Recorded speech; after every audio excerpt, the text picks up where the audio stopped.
Sa una nato nga pagbasa nining adlaw, giasoy kanato ang mahitungod sa pagbuhat sa Dios sa tao. Unya, ang tao gibuhat sa Dios sama sa iyang dagway o buot sa Dios nga ang tao makaambit sa iyang perfect nga kalipay.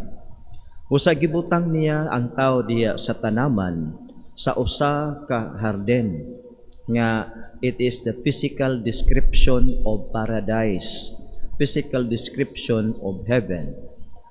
Apan ang tao na feel niya nga something is missing, may kulang. Dili siya magmalipayon nga mag-inusara. Busa ang Dios tungod kay ang iyang kabubuton mao man nga ang tao makaambit sa kalipay nga hingpit, nagbuhat og mga kauban. Unang kauban nga gibuhat sa Dios ang mga mananap. Ang mga ngalan, ang mga mananap nga gipanganlan sa tao, mao iyang mga kauban. Apan ang tao still nakasinati og emptiness, kanang gitawag tog kahawang sa kinabuhi. Mingon siya nga daghan maning mga mananap pero wa may parehas nako. Walay parehas nako nga tao.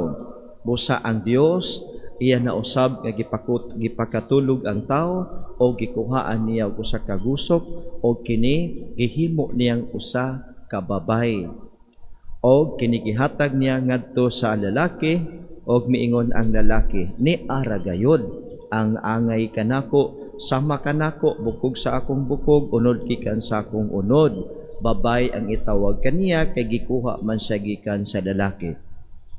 So sa unang pagbasa, mingutan nga, there is only one desire of God. You and I will experience and will live in the eternal happiness, eternal joy. O ang maong eternal joy is a gift from God. Okay, gift from God, dili kini nato makabot sa atong kaugalingong paningkamot.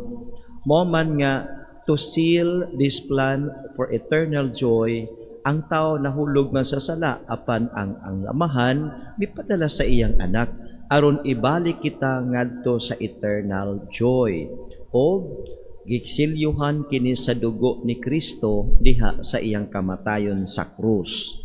So ang atong final destination is eternal joy, eternal happiness, eternal life with God our Father in His fatherly kingdom.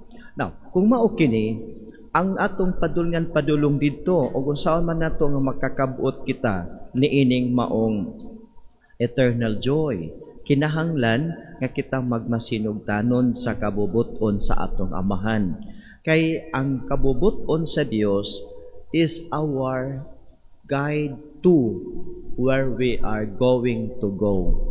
Padulong ta didto, unya naay gilatid ang Dios ang iyang mga pulong magiya nato ang makakabot kita og mahidangat kita sa atong padulngan.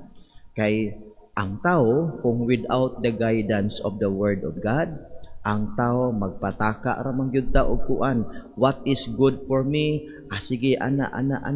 Kay gusto man ta nga malipay apan ang atong kalipay usahay dili magdala sa kaayuhan. Dunay daghan nga gibuhat sa tao nga abi niya malipay siya pero at the end magbasol ra. Mao ni nga tan-aw nato nga ang tao kinahanglan guided nga dili tanan nga gusto niya maghatag og tinuod nga kalipay. Kundili dunay daghang mga gibuhat sa tao nga maghatag sa kaulahian og pagbasol ra, pagmahay ray atong maangkon. Busa importante nga we need to listen to the word of God every day. Pag-abot nato sa atong gospel karon, gipamahitaw nato ang usa ka inahan, the concern of a mother. Ang concern sa usa ka inahan mo ang iyang anak nga giyawaan, mamaayo og mahibalik sa piskay nga panglawas. Busa wala man say maduulan ng lain kay isa ka inahan bisag asa na siya muadto apan ang iyang gipangduulan no effect, no power over the devil nga naa sa lawas sa iyang anak. Nakabalita siya mahitungod kang Jesus, busa miadto siya. Kang Jesus miluhod siyang atubangan ag nagpakiluoy bahin sa iyang anak. Apan mingon ang Ginoo, the beginning dili maayo nga ang pagkaon sa mga anak kuhaon na ipakaon sa mga iro. Apan ang babay sa iyang dakong pagsalig mingon siya nga bisan ang mga iro Lord makakaon sa mga mumho sa kabataan nga mahulog didto sa ilang lamisa. Usa mingon si Jesus, pauli sa inyo ang imong gituuhan mahitabo ang imong anak na ayo na. Mga igsoon din gipadayag kanato na nga ang motherly concern alang gayud sa kaayuhan sa iyang anak.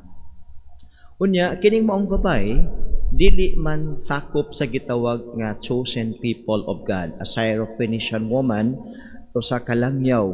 Okay, usa sa kalangyaw sa pagkanang bitong understanding sa mga Jewish people kaniadto nga if you are not part of our community, if you are not part of the people of God, then you have no share of our God. Kay that understanding ba nga exclusivism, ang among Dios amo ra, wa mo'y labot. Amo ni nga Dios kami ra, wa mo'y labot. So ang dialogue ni Jesus is articulating the mentality of the time nga ang ang among Dios alang ra kanamo dili kamo apil. Apan in the end gibuksan ni Jesus ang understanding sa mga tao nga bisan di ay ang Dios nga giila sa mga Israelita nga ilahara ang Dios mobati gayud og kaluoy bisan ni adtong mga tao nga wala pa mahisakop sa piniling katawhan sa Dios. Ang Dios, ang iyang kaluoy dili gayud mapugnan.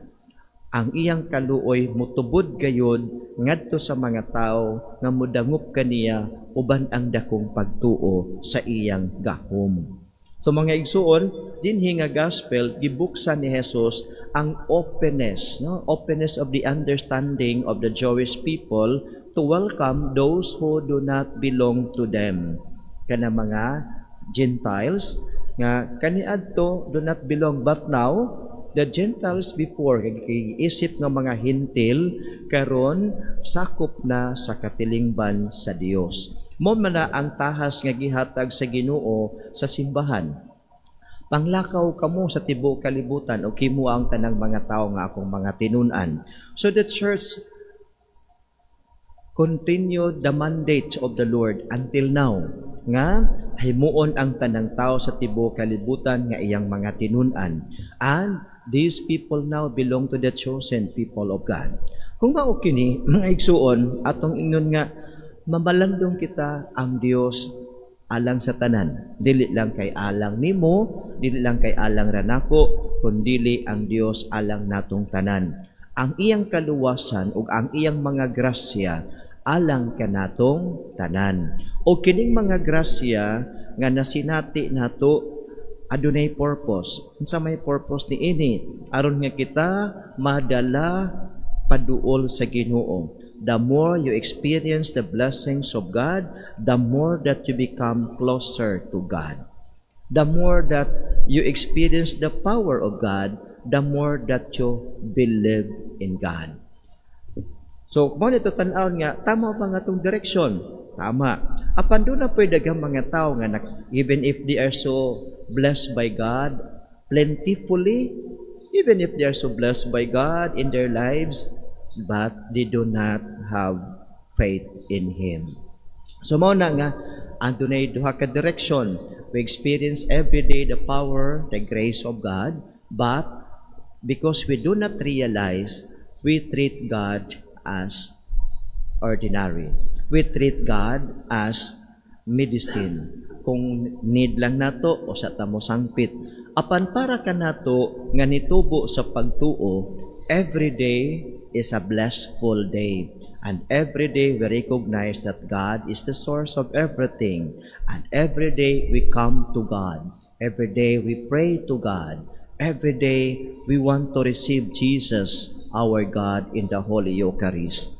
So mo na nga, doon ay duha ka direction. Because God iyang gipasinati ang iyang kaayo sa bisan kinsa nga mga tao all over the world. Apan dunay duha ka matang sa kaamguhan. At dunay pagkaamgo nga magpaduol sa Ginoo, o doon na po'y tao nga magpaamgo nga mahimuhinon siyang garbuso o mapagarbuhon sa iyang naangkon nga mga grasya, as if everything comes from him or from her. So mo na mga kaigsuunan nga anining atong gospel karon, let us be like this woman, this Syrophoenician woman, nga sa iyang panginahanglan nahiduol siya sa Ginoo. O sa iyang nga pagkadawat sa Ginoo, mipauli siya nga malipayon kay ang Ginoo mipasinati kaniya sa mga grasya nga iyang gikinahanglan. Malaumon og masaligon kita sa kaluoy sa Dios, manindog kita og atong ipadangat ang atong mga panginahanglan.